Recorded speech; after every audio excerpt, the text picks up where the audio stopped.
I come to you today with the reasons why 20th May should never again be celebrated anywhere in the territory that we now refer to today as the Republic or Federal Republic of Ambazonia. I am Chris and your comrade in arms for a free and independent Southern Cameroon's Ambazonia, and today is May the 14th, Sunday, May the 14th, in the year of our Lord, 2023. Again, I bring to you the message why we have called for a 3-day lockdown. A 3-day lockdown against the celebration of so-called 20th May in our territory by occupiers from La République du Cameroon, fellow Ambazonians. If we are at war today, 20th May 1972, at least, the event that took place on that day should be blamed for the war in the most part. May 20th, 1972 is considered a deep-rooted cause to the war we are engaged in today against La République du Cameroon. The referendum of that day was not only fraudulent, it was rigged and corrupt. It was utterly illegal, considering that Fumban had expressly stated that the form of state, the federal form of state, could not, ladies and gentlemen, could not be changed. That is the form of state for the then East and West Cameroon. The federal form could not be changed. This is very important. We take note of this. But on May 20th, 1972, barely 11 years after, they did just that. They changed the form of state. The referendum on the new constitution was proposed by Amadou Ahidjo. The new constitution replaced the federal system of government that had been in place since Cameroon gained independence from France and Britain in 1960 and 1961, respectively. Under the federal system, Cameroon was divided into two regions, what they call East Cameroon, French-speaking, and West Cameroon, English-speaking. Each region had its own government and parliament. There was a federal government that oversaw national affairs and international affairs, of course. What many people did not understand at the time is the fact that the referendum of 1972 was hashed, basically with the intent of annexing the Southern Cameroons and bringing it under total control and ownership of La République du Cameroon. The new constitution abolished the federal system and replaced it with a unitary system of government in which power was concentrated in the hands of Yaoundé. The new constitution also made Amadou Ahidjo the head of state with virtually unlimited powers.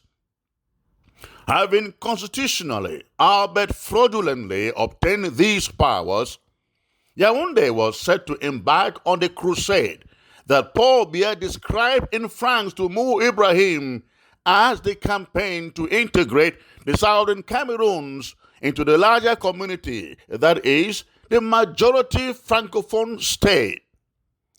Today, people want you to believe that our problem is just that we are marginalized and discriminated against.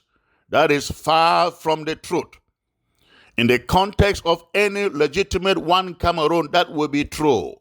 But it isn't true when you consider that marginalization and discrimination are only the result of a greater sin and illegality.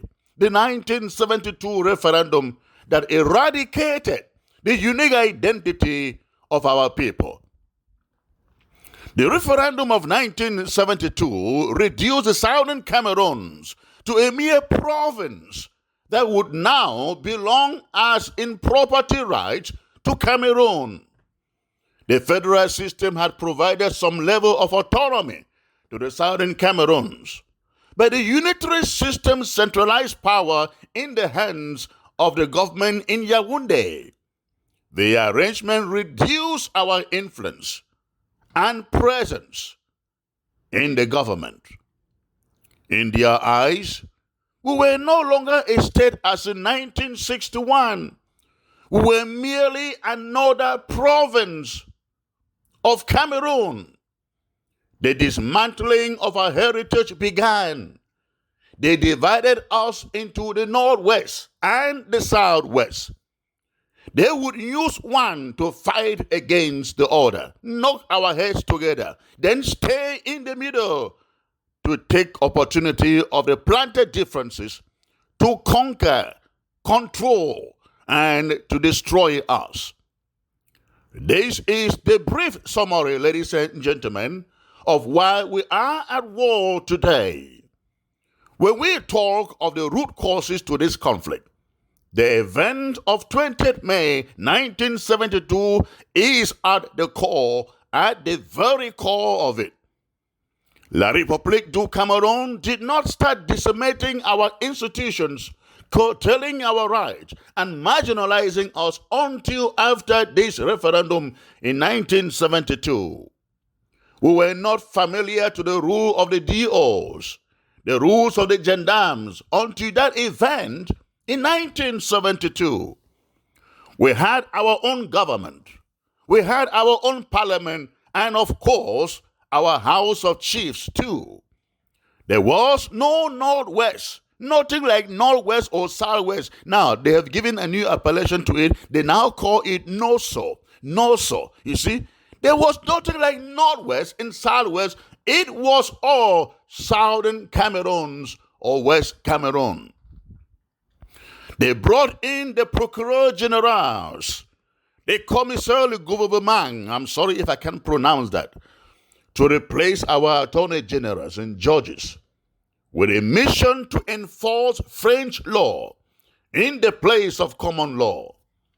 Finding success here, they invaded our educational system too and began replacing Anglo-Saxon teachers with Francophone teachers who can barely write or speak a word in the English language.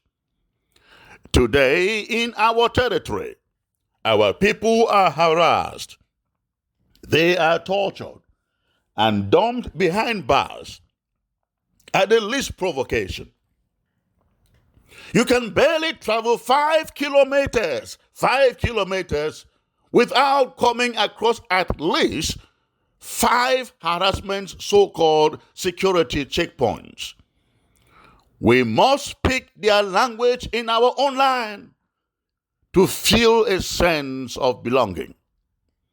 They are in total control of our lands, and when they have to sell them, only their fellow Francophones are qualified to buy it.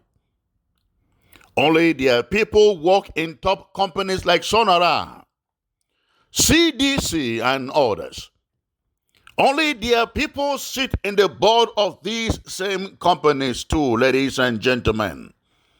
And the companies still do not pay taxes to the local communities, the local councils where they do business. They pay taxes to Douala and to Yaoundé.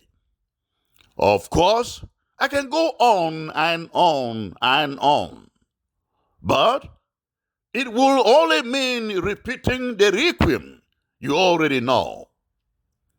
But the question I ask all of us as you listen to the sound of my voice is this: are we really angry enough? Are you really angry enough?